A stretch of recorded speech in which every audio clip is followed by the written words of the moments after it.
Financial markets పై పట్టు సాధించాలనుకునే వాళ్ళు Revanth conduct చేసే వెబినార్ కోసం ఈ నెంబర్ కి కాల్ చేయండి.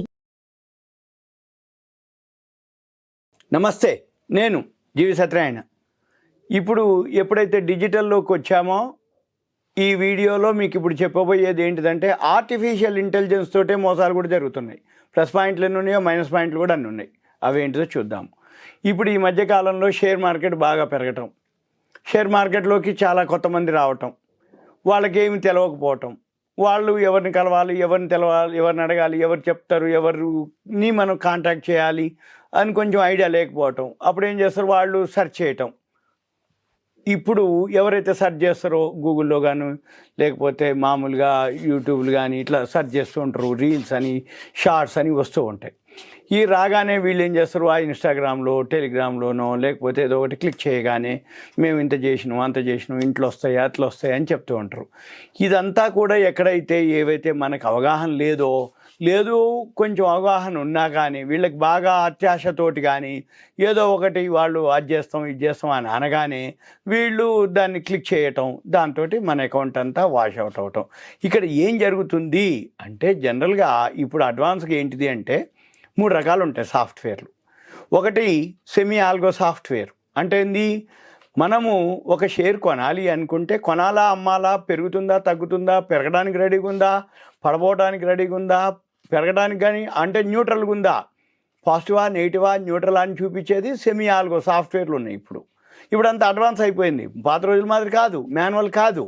ఎందుకంటే స్క్రీనర్లు ఉన్నాయి, స్కానర్లు ఉన్నాయి, ఏవైతే ప్రోగ్రామ్ రాసేవాళ్ళు ఉన్నారు, సాఫ్ట్వేర్లు వచ్చినాయి. ఈ సాఫ్ట్వేర్లతోటి మార్కెట్లు పెరుగుతున్నా తెలుస్తున్నాయి, వితిన్ సెకండ్స్లో పడుతున్నా తెలుస్తుంది. ఈ పడుతున్నాయి పెరుగుతున్నాయి ఏవైతే తెలుస్తున్నాయో మన పని ఏమిటి అంటే ఎవరైతే కొత్తగా జాయిన్ అవుతున్నారో వాళ్ళకు ఉపయోగపడే కంటెంట్ అనమాట. కొత్తగా ఉన్నా కానీ మీకు అనుభవంలో కూడా చాలా వరకు వచ్చి ఉంటుంది. ఇది ఎలా ఏంటిది అనేది చూద్దాం. ఈ సెమీ ఆల్గో సాఫ్ట్వేర్ అంటే సిస్టమ్. ఆల్గో సాఫ్ట్వేర్ అంటే సిస్టమే మనం ప్రోగ్రామ్ రాస్తే సిస్టమే కొనటం, సిస్టమే అమ్మటం, సిస్టమే జరుగుతుంది. ఇక థర్డ్ వన్ వచ్చి ఇప్పుడు ఏఐ తోటి నడుస్తుంది. ఏఐ అంటే ఏంది, ఆర్టిఫిషియల్ ఇంటెలిజెన్సీ.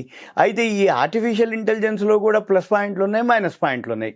సింపుల్గా ప్లస్ పాయింట్లు అంటే ఏంది, మనకు కావాల్సిన ఏదైతే ఇన్ఫర్మేషన్ ఉందో నిజాయితీగా ఉందా లేదా అనేది మనకు ఎంతో కొంత ఐడియా ఉంటే ఓకే. ఇప్పుడు మీకు సింపుల్ వాట్సాప్ ఓపెన్ చేశారు అనుకోండి, వాట్సాప్లో ఓపెన్ చేయగానే పైన కార్నర్లో లెఫ్ట్ సైడు కలర్లో ఇట్లా తిరుగుతూ ఉంటుంది. అది ఏఐ తోటి నడుస్తుంటుంది. అక్కడే మీకు కింద చూపిస్తుంటుంది. మీరు ఒకవేళ సెర్చ్లోకి వెళ్ళి ఏఐ దగ్గరనే మ్యూచువల్ ఫండ్స్ అనో, షేర్స్ అనో, లేకపోతే ఈటీఎఫ్లను, ఎనీ ఒక షేర్ మార్కెట్, స్టాక్స్ అని ఏదో ఒక వర్డ్ ఎంటర్ చేయగానే దానికి సంబంధించిన ఇన్ఫర్మేషన్ వస్తుంది. అయితే అది నిజమా అబద్ధమా, అది ఎలాంటిది ఏంటిదంటే మనకెంతో కొంత బేసిక్ ఐడియా ఉండాలి. ఇకపోతే ఈ ఏఐలోనే కొన్ని ప్లస్ కొన్ని మైనస్ పాయింట్లు ఏందో చూద్దాం. ఇప్పుడు ఈ మైనస్ పాయింట్లు ఏంటంటే ఆర్టిఫిషియల్ ఇంటెలిజెన్స్ తోటే మన దగ్గర ఏవైతే ఇప్పుడు జనరల్గా మార్కెట్లో డేటా దొరుకుతుంది.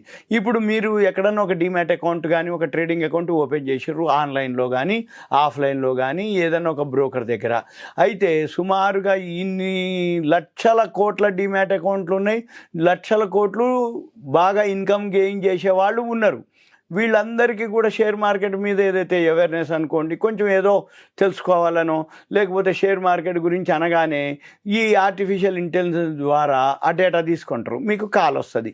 కాల్ వచ్చి మీకు ఇట్లా షేర్ మార్కెట్లో మేము ఇస్తాము, చెప్తాము, మీరు మా దగ్గర ఆన్లైన్లో అకౌంట్ ఓపెన్ చేయండి అని ఒక లింక్ పంపిస్తున్నాము అంటారు. లింక్ పంపించగానే మనం ఏం చేయాలి, అది నిజం కదా అబద్ధాందా, అది ఏంటిది అనేది మనకు కొంచెం ఐడియా ఉండాలి. లేదు దాని మీద లింక్ క్లిక్ చేసినాం అనుకోండి, అకౌంట్ వాష్ అవుట్ అని అయిపోద్ది. లేదు లింక్ క్లిక్ చేసినాక వాళ్ళ వెబ్సైట్లోకి వెళ్ళటం జరుగుతుంది. వాళ్ళ వెబ్సైట్లోకి వెళ్ళిన తర్వాత మీరు ఇది కొనండి, అది కొనండి, మీకు ఇంత వస్తాయి, అంత వస్తాయి, మీరు ఇంత పెట్టుబడి పెడితే మీకు ఇన్ని రేట్లు వస్తాయి, 100% లాభం వస్తుంది, 200% లాభం వస్తుంది అని అంటారు. అనగానే వీళ్ళు ఏం చేస్తారు, ముందు చిన్న అమౌంట్ ఇనీషియల్గా పెట్టుబడి పెడతారు. దాని మీద ఏం చేస్తారు, వాళ్ళు ఎంతో కొంత లాభం వచ్చినట్టుగా చూపించి స్క్రీన్ షాట్ పెడతారు. మళ్ళీ స్క్రీన్ షాట్ పెట్టగానే వీళ్ళకు అనుమానం వస్తుంది, ఒకసారికి అప్పుడే 100%, 200% లాభం వచ్చిందా అని చెప్పేసి కొంత అడుగుతారు. అడగంగానే ఓకేనండి మంచిది తీసుకోండి అని అంటారు. అనగానే ఆ అమౌంట్లోంచి కొంత డ్రా చేసుకునే అవకాశం ఉంటుంది.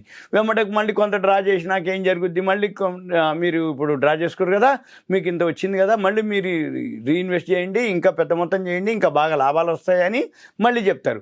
మళ్ళీ ఏం చేస్తారు, ఇక ఎట్లాగూ ఒకసారి ఓపెన్ చేసినాం, ఇచ్చిండు, లాభం వచ్చింది, అందుకని ఇక మన కాడున్న పైసలు అప్పుడు చిన్న అమౌంట్ పెడతారు. ఈసారి ఏం చేస్తారు, కొంచెం పెద్ద అమౌంట్ ఇంక్రీజ్ చేస్తారు. పెద్ద అమౌంట్ ఇంక్రీజ్ చేయగానే మళ్ళీ ఏం జరుగుద్ది, ఏమండి మీకు ఇంత లాభం వచ్చిందని మళ్ళీ 100%, 200% మళ్ళీ స్క్రీన్ షాట్ పెడతారు. మళ్ళీ పెట్టి ఏం చేస్తారు, మళ్ళీ మీరు ఒకవేళ అనుమానం వచ్చింది అనుకోండి, ఇస్తారు, మొదట్లో ఇస్తారు. ఇదంతా నడుస్తూ ఉంటుంది, చాట్ నడుస్తూ ఉంటుంది, వాట్సాప్ మెసేజ్లు నడుస్తూ ఉంటాయి. మీకు ఇంత వచ్చింది, అంత వచ్చింది, స్క్రీన్ షాట్ అండి, మీరు ఇంకా పెట్టుబడి పెడితే మీకు ఇంత వస్తుంది అంటే, నా దగ్గర లేవు బాబు అని అంటే, అక్కర్లేదు, మేము ఫైనాన్స్ తీసుకుంటాము, లెండింగ్ తీసుకుంటాము, లోన్ తీసుకుంటాము, మీది మార్జిన్ మనీ కింద పెట్టి మేము ఇష్యూలు అంటే ఇది ఐపీఓలు, అలాట్మెంట్ అని, అన్లిస్టెడ్ ఐపీఓలు అని, రాబోయే ఐపీఓల్లో మీకు ఐపీఓలు రావట్లేదు, అలాట్మెంట్ రావు మీరు అప్లై చేస్తే, అందుకని మేమైతే బల్క్లో అప్లై చేస్తాం, పెద్ద మొత్తంలో అప్లై చేస్తాం, మీ పైసలు మీకు ఇస్తే, మీరు మాకు ఇస్తే మేము ఇంకొన్ని పైసలు లోన్ తీసుకొని మీకు అలాట్మెంట్ చేపిస్తాము, అలాట్మెంట్ అయిపోతాయి, అందుకని మీరు కొంచెం పెద్ద మొత్తం పెడితే ఎక్కువ లాభాలు వస్తాయి అని చెప్పేసి చెప్తారు. చెప్పిన తర్వాత వీళ్ళు ఏం చేస్తారు, మళ్ళీ ఇంకొంత యాడ్ చేస్తారు. యాడ్ చేసినాక ఇంకా మీకు అలాట్మెంట్ రావడం జరిగింది కాబట్టి మీకు ఇంత లాభం కూడా వచ్చింది అని చెప్పేసి స్క్రీన్ షాట్ మళ్ళీ పెడతారు. మీకు స్క్రీన్ షాట్ పెట్టినాక మళ్ళీ మీకు ఇక తర్వాత మళ్ళీ అడుగుతారు పైసలు. ఇక నా దగ్గర లేవు బాబు, ఇక ఉన్న పైసలన్నీ పెట్టినా, నా పైసలు నాకు ఇయ్యి, ఉన్న పైసలు అంటున్నావు కదా, ఇంత వచ్చింది అంటున్నావు కదా, నాకు నా పైసలు నాకు ఇచ్చే అని అంటే 100%, 200%, లక్ష పెడితే నీకు 20 లక్షలు, 30 లక్షలు, 15 లక్షలు, నీకు ఇట్లా 10 లక్షలు, 20 లక్షలు, 50 లక్షలు మొబిలైజ్ చేస్తారు. 50 లక్షలు కనుక నీకు 60 లక్షలు పెడితే 1 కోటి వచ్చినట్టే చూపిస్తారు. 2 కోట్లు, 3 కోట్లు, 5 కోట్లు, 10 కోట్లు, ఇట్లా స్క్రీన్ షాటే మీకు వచ్చినట్టు చెప్తారు. నువ్వు ఒక 50 లక్షలు, 60 లక్షల వరకు తీసుకుపోతారు నిన్ను. ఇదంతా ఒక రోజుతో జరగదు, కొన్ని వారాల పాటు జరుగుతుంటుంది ఈ డీలు. అయితే వీళ్ళు ఎవరికి చెప్పరు, ఇంట్లో వాళ్ళకి చెప్పరు, ఫ్రెండ్స్కి చెప్పరు. ఎందుకోసం అంటే ఇక వీళ్ళు మరి ఏమనుకుంటారు, ఆయన ఏమంటాడో, ఏమంటాడో అనేది ఉండదు. అందుకని వీళ్ళు ఏం చేస్తారు, వీళ్ళది బ్యాంక్ బ్యాలెన్స్, పర్సనల్ లోన్ తీసుకోవటం, లేదన్నా ఇంకేదన్నా వేరే విధంగా లోన్ కానీ, లేకపోతే ఏదైనా చిట్టీలు కనుకుంటే చిట్టీలు ఎత్తటం, ఈ చిట్ ఫండ్లో అవన్నీ ఎత్తి వీళ్ళు ఏం చేస్తారు, మళ్ళీ తీసుకుపోయి మళ్ళీ దీంట్లోనే ఇన్వెస్ట్ చేయటం, తర్వాత పెరగటం. ఈ స్క్రీన్ షాట్ ఉంటుంది, షార్ట్ పీరియడ్లోనే ఇంత పైసలు వచ్చినాయి అని చెప్పటం.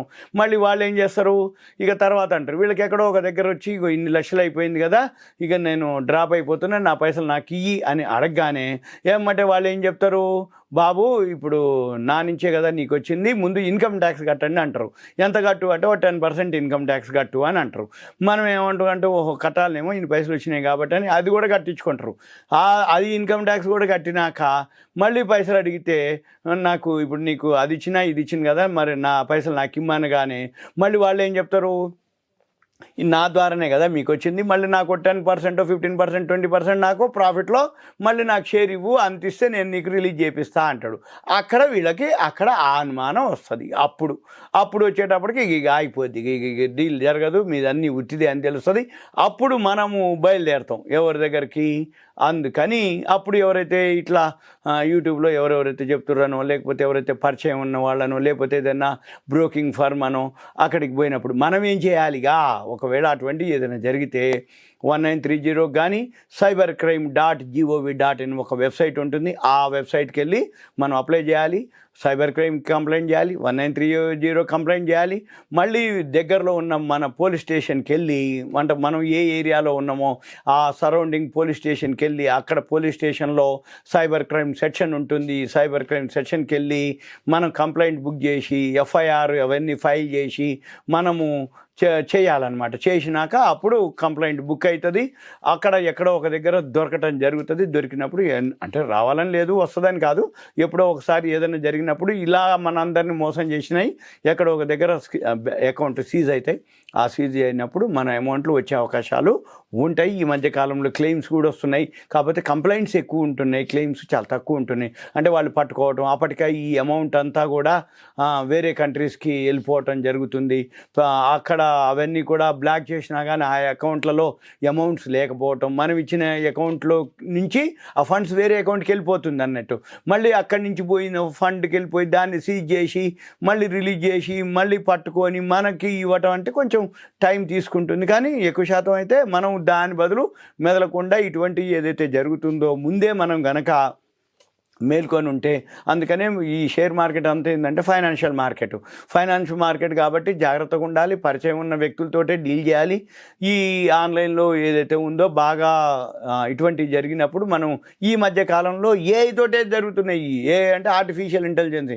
టెక్నాలజీ ఎంతైతే అడ్వాన్స్గా డెవలప్ అయిందో మైనస్లు మోసాలు కూడా అలానే జరుగుతున్నాయి. ఇదంతా మీకు ఒక అప్రమత్తత కోసం, ఇన్ఫర్మేషన్ మాత్రమే, awareness purpose, education purpose, knowledge purpose మాత్రమే. ఎందుకు అంటే ఈ మధ్యకాలంలో విపరీతమైన ఇటువంటివి జరుగుతూ ఉన్నాయి కాబట్టి మనం రోజు పేపర్లు చూస్తూనే ఉన్నాం. సైబర్ క్రైమ్లు ఈ విధంగా ఫోన్ చేసి మీ వింతయినాయి అంతయినాయి అని చెప్పటం. వీళ్ళందరికీ కూడా మెయిన్ ఏంటిదంటే వీళ్ళందరూ ఎక్కడ మోసపోతారంటే అత్యాశ, దురాశతోటే వీళ్ళు ట్యాప్ అవ్వటం, వాళ్ళనే వాళ్ళు టార్గెట్ చేసుకోవటం.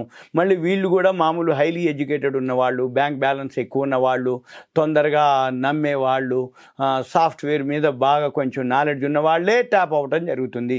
ఇదంతా మీకు ఒక ఇన్ఫర్మేషన్ మాత్రమే. ఇంకో వీడియోలో ఇంకొక దాని గురించి నేను మీకు ఎక్స్ప్లెయిన్ చేస్తాను. సుమన్ టీవీ ప్రేక్షకులకు ధన్యవాదాలు. Thank you. సెలవు.